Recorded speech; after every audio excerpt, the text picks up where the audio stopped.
हाँ हाँ भाई, वो रेड वाला स्टोरी लोगो देख के ही चैनल निकल जाता है। गांव की गलियों में सन्नाटा पसरा था।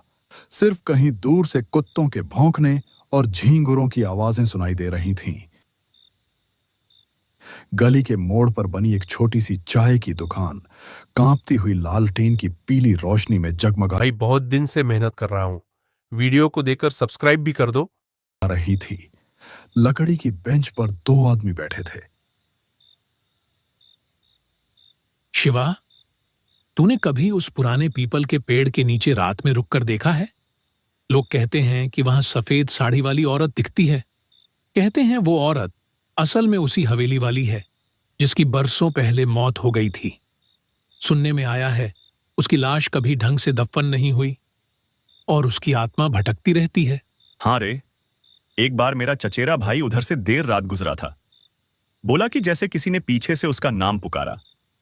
मुड़कर देखा तो कोई नहीं, लेकिन पैरों के पास ठंडी हवा का झोंका आया था। उसके बाद कई दिनों तक बुखार में पड़ा रहा। लोग बातें बनाते हैं रामलाल, लेकिन गांव के ही रघुवीर को याद है ना? वही जो शराब पीकर उस हवेली में घुस गया था। सुबह लोगों ने उसे चौपाल के पास पाया। पूरा पागल हो गया था। अब तो दो शब्द जोड़ने की भी हालत नहीं है उसकी। तो क्या तू मानता है कि भूत प्रेत सच में होते हैं? न मानूं तो क्या। आधी रात को गांव के बाहर वाले कुएं पर मत जाना। पता नहीं कौन सी परछाइयां खड़ी रहती हैं वहां। कई लोगों ने देखा है, औरत के रोने और बच्चे के हंसने की आवाजें एक साथ आती हैं। चाय की भाप और धुंधली रोशनी के बीच उनकी बातचीत लगातार गहराती जा रही थी। तभी अचानक कदमों की आहट सुनाई दी। दोनों सहमकर इधर उधर देखने लगे।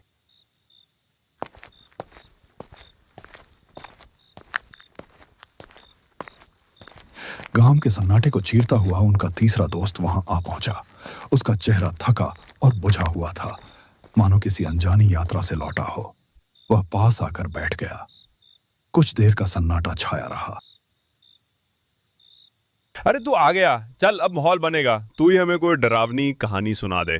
तू तो हमेशा ऐसी कहानियां सुनाता है कि नींद उड़ जाती है।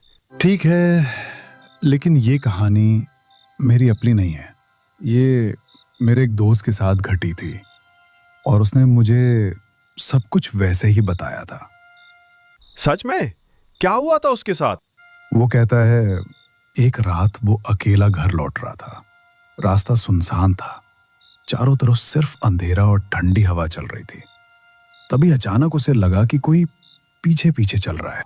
फिर धीरे धीरे उसने अपनी पुरानी आदत दोहराई, डरावनी कहानियां सुनाने की। उसकी आवाज धीमी थी, पर हर शब्द माहौल को और बोझिल कर रहा था। उत्तर प्रदेश की घनी जंगलों से घिरा एक गांव है। नाम है भैरवपुर। दिन के उजाले में तो यह गांव किसी साधारण बस्ती जैसा लगता है। खेतों में काम करते किसान, चौपाल पर बैठे बुजुर्ग और कच्ची गलियों में दौड़ते बच्चे। लेकिन रात होते ही भैरवपुर की पहचान बदल जाती है। गांव पर एक सन्नाटा छा जाता है, जैसे हवा तक अपनी रफ्तार रोक लेती हो। लोग दरवाजे खिड़कियां मजबूती से बंद कर लेते हैं, क्योंकि उन्हें पता है इस गांव की रातें किसी और ही दुनिया से ताल्लुक रखती हैं। कहते हैं बरसों पहले इस गांव में एक ऐसी घटना हुई थी जिसका जिक्र आज भी फुसफुसाकर किया जाता है। उस घटना के बाद से भैरवपुर की हवाओं में एक साया बस गया। कुत्तों का एक साथ रो पड़ना, पुराने पीपल के पेड़ से आती कराहटें और उस सूखे कुएं के पास सुनी जाने वाली औरत की चीखें, ये सब किसी भ्रम का हिस्सा नहीं, बल्कि इस गांव की सच्चाई है।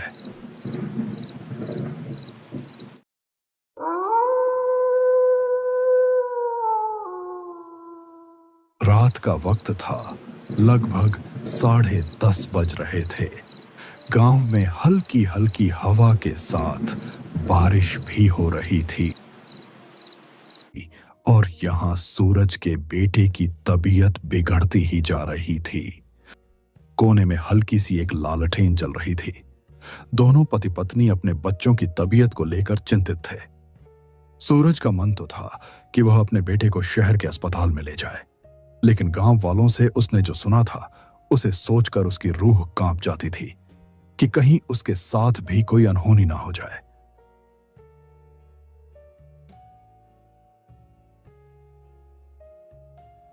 सुनिए जी, बाबू की हालत बिगड़ती जा रही है, कुछ कीजिए वरना देर हो जाएगी। हाँ, अब और रुकना ठीक नहीं।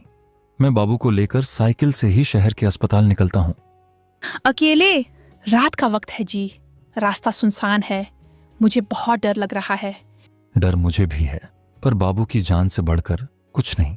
चाहे रास्ता कैसा भी हो, मैं उसे शहर जरूर ले जाऊंगा। हिम्मत रखना। तुम घर पर बाबू की मां बनकर दुआ करना। मैं बाबू का बाप बनकर हिम्मत दिखाऊंगा। भरोसा रखना, मैं बाबू को ठीक करके ही वापस लाऊंगा।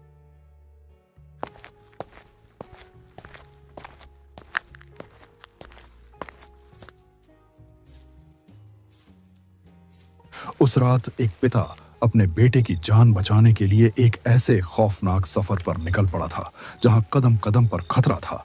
इस गहरे अंधेरे के बीच साइकिल चला रहे सूरज के मन में डर बढ़ता जा रहा था। इस डर का कारण था शहर की तरफ जाने वाला यह इकलौता रास्ता। बारिश अब और तेज हो चुकी थी। बूंदें सूरज के चेहरे पर पड़कर जैसे उसे बार बार चेतावनी दे रही थीं, लेकिन उसके पास ठहरने का वक्त नहीं था। बेटे की सांसें भारी हो रही थीं।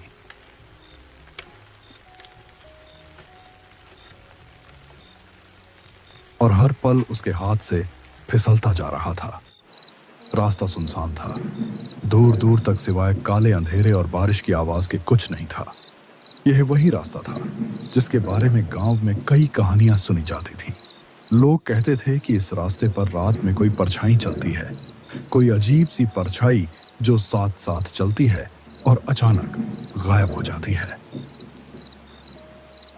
सफर अभी बहुत लंबा था, इसीलिए सूरज अपनी साइकिल तेज चला रहा था ताकि वह जल्दी शहर पहुंचकर अपने बेटे की जान बचा सके। लेकिन अब बारिश बंद हो चुकी थी।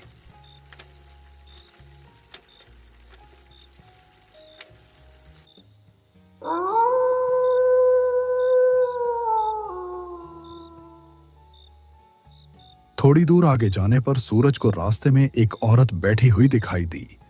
सूरज को यह देखकर बहुत आश्चर्य हुआ कि उसे रास्ते पर इतनी रात को कोई क्यों बैठा है। बेटा जरा रुक जा, ये टोकरी भारी है, मेरे बूढ़े हाथ कांपते हैं, उठा नहीं पा रही। अम्मा, मेरा बाबू बीमार है, मुझे जल्दी शहर पहुंचना है, वरना उसकी हालत और बिगड़ जाएगी। माफ करना अम्मा, अभी मेरे पास जरा भी वक्त नहीं है। अरे तू तो नेक लड़का लगता है, मेरी मदद कर दे बेटा, तेरे सिर पे दुआ रहेगी। ठीक है, आप अकेली हैं इतनी रात को। अच्छा बताइए कहाँ रखना है टोकरी, मैं उठा देता हूं। सूरज टोकरी उठाने की कोशिश कर ही रहा था, तभी उसने देखा कि वहां तो कोई है ही नहीं। उसका दिल जोर जोर से धड़कने लगा। हे भगवान, ये मैंने क्या देखा? अभी तो यहीं खड़ी थी अम्मा, फिर अचानक कहां गई? नहीं नहीं, ये जगह ठीक नहीं है। डर और बेचैनी उसके चेहरे पर साफ झलक रही थी। वह तेजी से साइकिल पर चढ़ा और अंधेरे रास्ते में भागने लगा, लेकिन किस्मत जैसे उसका साथ छोड़ चुकी थी। मुझे यहां से निकलना होगा, बाबू की हालत और बिगड़ रही है, जल्दी शहर पहुंचना है।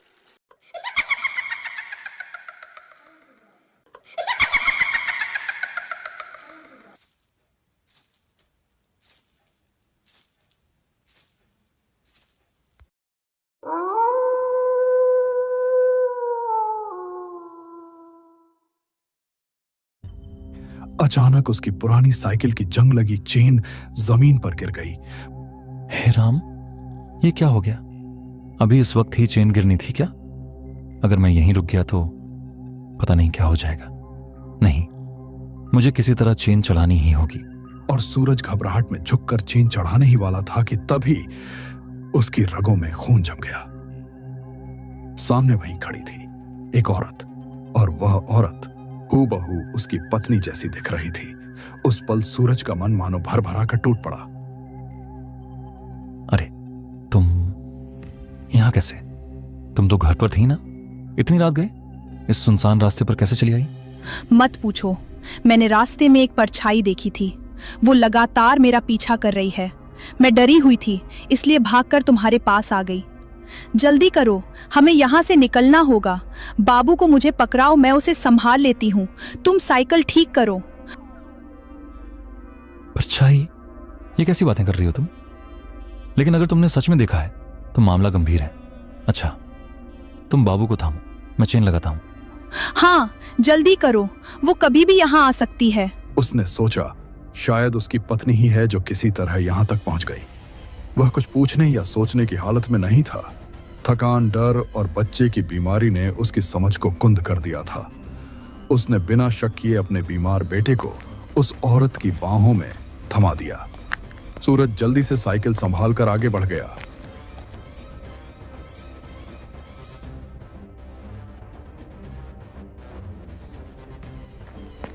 लेकिन कुछ ही दूरी तय करने के बाद उसके मन में अचानक अजीब सा खटका हुआ।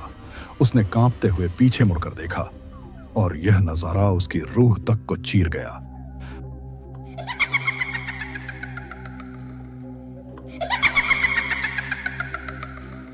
वहां उसकी पत्नी नहीं थी, सामने वही था जिससे गांव के बुजुर्ग हमेशा चेतावनी देते आए थे, छलावा। उसका असली भयानक रूप अब सामने था और उसकी पकड़ में सूरज का छोटा सा बाबू था। मेरे बाबू को छोड़ दे, ये मेरा बच्चा है। तू इसे क्यों ले आई?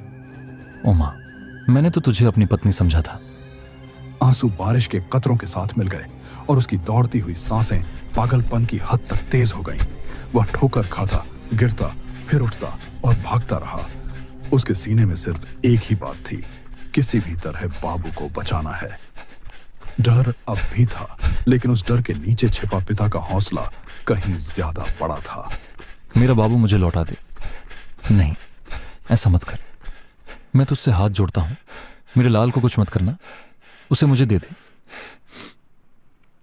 सूरज बेतहाशा अंधेरे में अपने बच्चे को ढूंढ ही रहा था। उसके कदम कांप रहे थे, दिल की धड़कनें तेज होती जा रही थीं। तभी उसकी नजर सामने पड़ी। वहां टूटी फूटी पगडंडी के बीच वही चुड़ैल बैठी थी। उसकी गोद में वही बच्चा था जिसे सूरज अपनी जान से भी ज्यादा चाहता था। लेकिन उस वक्त उसके चेहरे पर एक रहस्यमयी मुस्कान थी, मानो वह जानती हो कि सूरज का डर अब उसके कब्जे में है। नहीं, ऐसा मत कर। मैं तुझसे हाथ जोड़ता हूं, मेरे लाल को कुछ मत करना, उसे मुझे दे दे। हे भगवान, अब मैं क्या करूं? किससे मदद मांगूं? हे भगवान, मेरा बाबू मुझसे मत छीनो। वो तो मेरी सांसों की डोर है, उसके बिना मैं जिंदा नहीं रह पाऊंगा।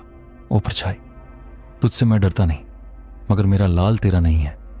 वो मेरी रूह का टुकड़ा है, उसे लौटा दे। अगर मेरी जान चाहिए तो ले जा, पर मेरे बाबू को छोड़ दे। मैं अपनी आंखों की रोशनी भी तुझ पर वार दूंगा।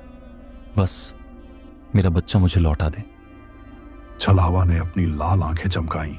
वह जैसे ही बाबू को चोट पहुंचाने के लिए अपना काला हाथ उठाता, तभी अचानक अंधेरे को चीरती हुई मोटरसाइकिल की तेज हेडलाइट उधर आ पड़ी।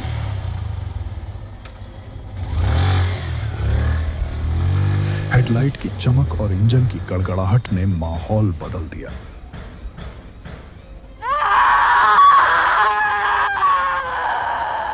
छलावा ने चीख मारी और अगले ही पल धुएं की तरह गायब हो गया। बाबू उसकी पकड़ से छूटकर जमीन पर गिर पड़ा। सूरज ने दौड़कर अपने लाल को उठा लिया, कांपते हाथों में उसे सीने से चिपका लिया और आंसुओं से उसका चेहरा भीग गया। आसमान से बरसती बूंदें अब उसे डरावनी नहीं लग रही थीं, बल्कि जैसे राहत का आशीर्वाद बनकर बरस रही थीं।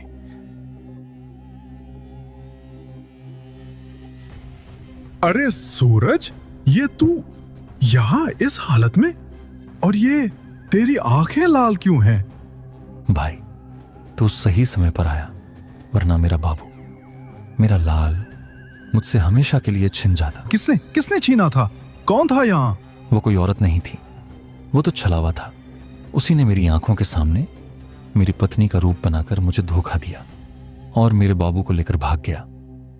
भाई, मैं मर ही गया था डर से। ये तो तेरी बाइक की आवाज थी जिसने उसे भगा दिया, वरना मेरा सब कुछ खत्म हो जाता। छलावा? हे भगवान, मैं तो रास्ते में बस अंधेरे में कोई साया देख रहा था, तभी मैंने गाड़ी तेज कर दी। अच्छा हुआ जो मैं यही रुक गया। भाई, तूने आज मेरी जान नहीं बल्कि मेरी पूरी दुनिया बचा ली। तेरी ये मदद मैं जिंदगी भर नहीं भूल पाऊंगा। सूरज, घबरा मत, अब मैं हूं ना। देख, बाबू सुरक्षित है। हम दोनों उसे लेकर तुरंत शहर चलेंगे। तुझे अकेले नहीं छोड़ूंगा।